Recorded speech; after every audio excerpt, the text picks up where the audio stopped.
قل يا عبادي الذين أسرفوا على أنفسهم لا تقنطوا من رحمة الله إن الله يغفر الذنوب جميعا إنه هو الغفور الرحيم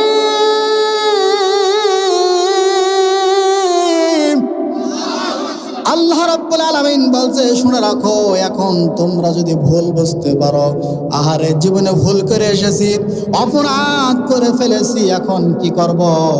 আল্লাহ পাক রব্বুল আলামিন আপনার জন্য দরজা খুলে রেখেছে। তিনি বলছে, কুল ইয়া ইবাদিয়াল্লাযীনা আসরাফু, তোমরা যারা গুনাহ করতে করতে পাহাড় পরিমাণ গুনাহ করে ফেলেছো, অন্যায় করতে করতে, জুলুম করতে করতে নিজেদের অন্তরটা শেষ করে ফেলেছো, তারা শুনে রাখো, নৈরাশ হয়ে যেও না, হতাশ হয়ে যেও না। আমি আল্লাহ পাক রব্বুল আলামিন তোমাদের জন্য ক্ষমার দরজা খুলে রেখেছি। বলে সুবহানাল্লাহ। উনি হচ্ছেন সেই আল্লাহ, যে আল্লাহর কাছে ক্ষমা চাইলে, আল্লাহর কাছে মাপ চাইলে ওই আল্লাহ রব্বুল আলামিন আরো খুশি হন। কথা বলেন ঠিক কিনা? আল্লাহ রব্বুল আলামিন বলছেন, ইন্নাল্লাহ, নিশ্চয় আমি আল্লাহ, ইয়াগফিরু যুনুবা জামিয়া, আমি আল্লাহ রব্বুল আলামিন তোমার জীবনের সমস্ত গুনাহ খাতা মাফ করে দেব। সুবহানাল্লাহ। কারণটা কি? ইন্নাহু, নিশ্চয়, হুয়াল গফুরুর রহিম, আমি গফুর এবং আমি রহিম। আমার কাছে যদি কেউ ক্ষমা চায়, আমি আল্লাহ রব্বুল আলামিন তাকে ক্ষমা করে দিই। সুবহানাল্লাহ।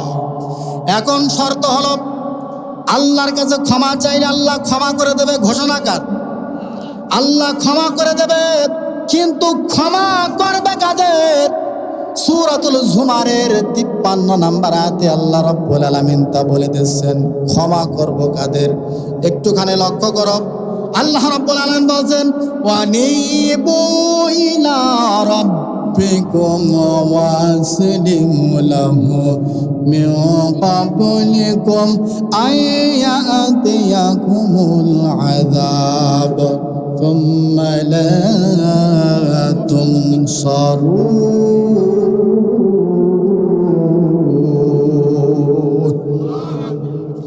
আল্লাহ রাব্বুল আলামিন সূরা জুমারের 52 নম্বর আয়াতে বলেন, আমি আল্লাহ রাব্বুল আলামিন ক্ষমা করে দেব, কারণ আমি গফুর, আমি রহিম, আমি ক্ষমা করে দেব।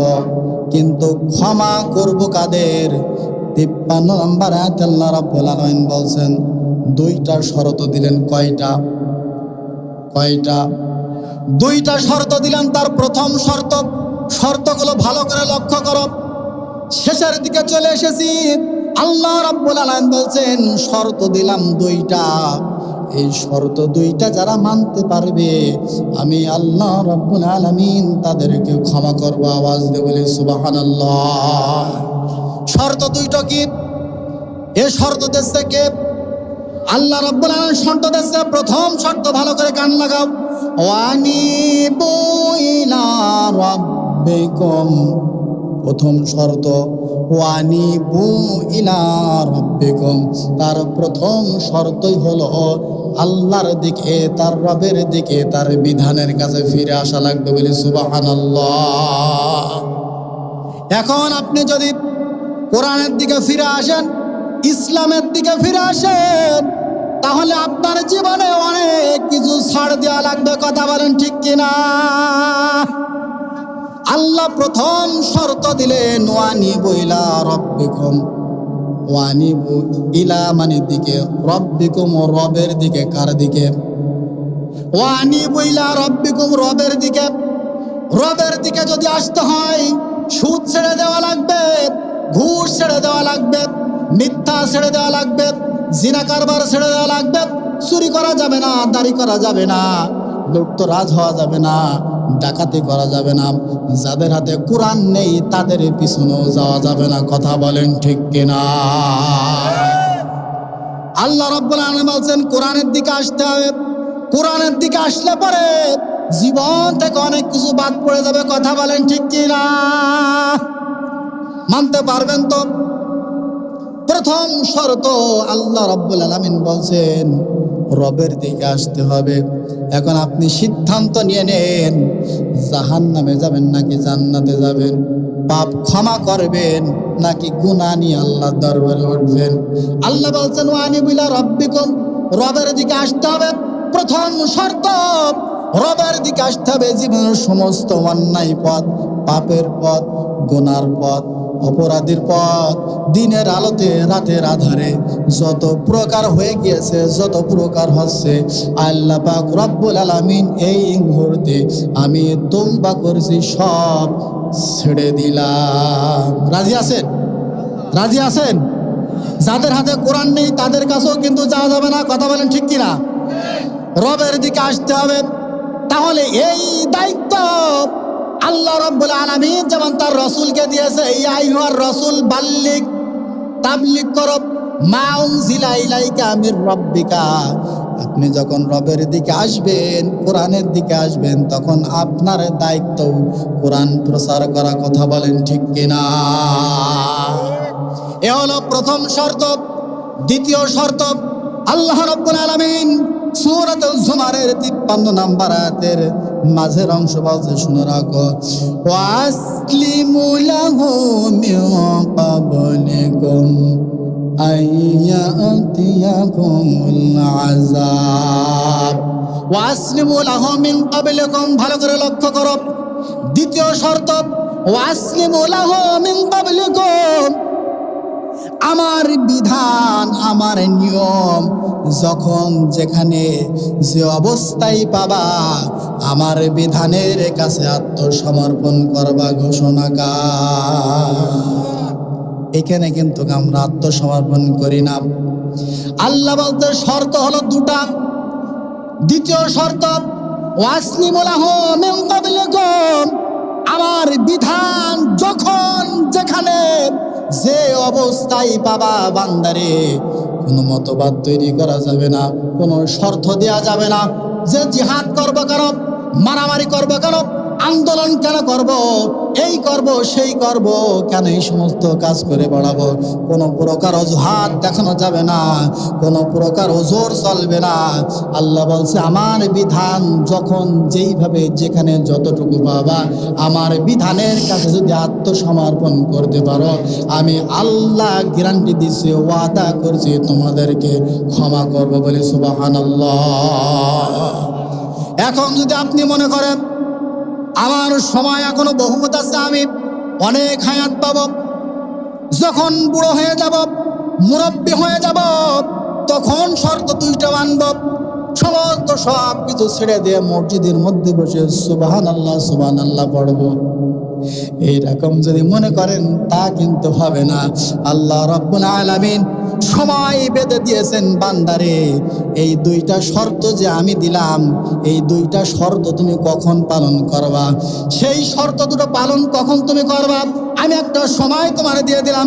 ওয়াসলিমু লাহু মিন ক্বাবলিকুম, সময় আইয়াতিয়াকুমুল আযাব থুম্মা লা তুনসারুন। আইয়াতিয়াকুমুল আযাব, এই দুটো কাজ, এই দুটো শর্ত তোমরা তখন পালন করবা। আইয়াতিয়াকুমুল আযাব, আমার আযাব তোমাদের উপরে আসার পূর্বেই এই শর্ত দুটো পালন করা লাগবে। কথা বলেন ঠিক কিনা? আযাব আসার পূর্বেই। আমার মৃত্যু কখন হয়ে যায় আমি কি জানি? আপনার মৃত্যু কখন হয় আপনি কি জানেন? শেখ হাসিনা বাংলাদেশ থেকে পালিয়ে ভারত চলে গিয়েছে, এখন যদি তওবা করে কাজে লাগবে। কথা কাজে কি লাগবে? কিন্তু সময় থাকা অবস্থায় যদি তওবা করে ফিরে আসতো আর কোরআন দিয়ে দেশ চালাতো, আল্লাহ চাইলে ক্ষমা করে দিত। কথা বলেন ঠিক কিনা?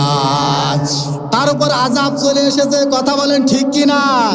এটা হলো দুনিয়ার আযাব, এবং পরকালের আযাব আরো তুলা রয়েছে। কথা বলেন ঠিক কিনা?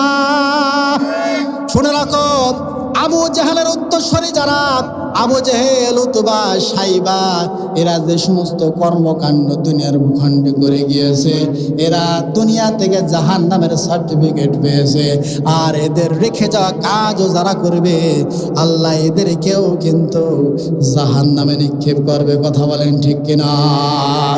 এই জন্য আমরা দেরি করতে চাই না, এক্ষুনি তওবা করতে চাই, এক্ষুনি তওবা করে ইসলামের সুশীতল ছায়াতলে আসতে চাই, চরিত্রবান হতে চাই, এবং রাসূলের রেখে যাওয়া দিন ব্যবস্থায় জীবন চালাতে চাই। কথা বলেন ঠিক কিনা? রাসূলের রেখে যাওয়া দিন ব্যবস্থা, আল্লাহর জমিনে আল্লাহর দিন প্রতিষ্ঠা করার জন্য যদি প্রয়োজন হয় বুকের তাজা রক্ত ঢেলে দিতে হবে। কথা বলেন ঠিক কিনা? নোয়াখালীতে যে সমস্ত বাংলার দাল কুলাঙ্গার ছেলেরা বাংলাদেশ জামাত ইসলামী ছাত্র শিবিরের ভাইদের উপরে অতর্কিত হামলা চালিয়েছে, আল্লাহর কাছে ছুড়ে দিলাম, আল্লাহ ওদের হয় হেদায়েত দিক, না হলে শেখ হাসিনাকে যেমন গজব দিয়ে আযাব দিয়ে শুকনো পাতার মতো বাংলাদেশ থেকে উড়িয়ে নিয়ে গিয়েছে, আল্লাহ চাইলে এদেরকেও বাংলার জমিন থেকে ধ্বংস করবে, তা কোনো সন্দেহ নেই। কথা বলেন ঠিক কিনা? ইসলামের বিজয় স্লোগান চলে এসেছে, যেখানে নির্বাচন হয় সেখানে ইসলামের বিজয়। এইভাবে বাংলার দালাল যুবক ছেলেরা যদি ইসলামের পক্ষে থাকতে পারে, কোরআনের পক্ষে কাজ করতে পারে, এবং কোরআনের জন্য জীবনকে উৎসর্গ করতে পারে, পরিবারকে ত্যাগ করতে পারে, আল্লাহ রাব্বুল আলামিন এই বাংলার জমিনেও কোরআন দিয়ে দেশ চলবে। কথা বলেন ঠিক কিনা?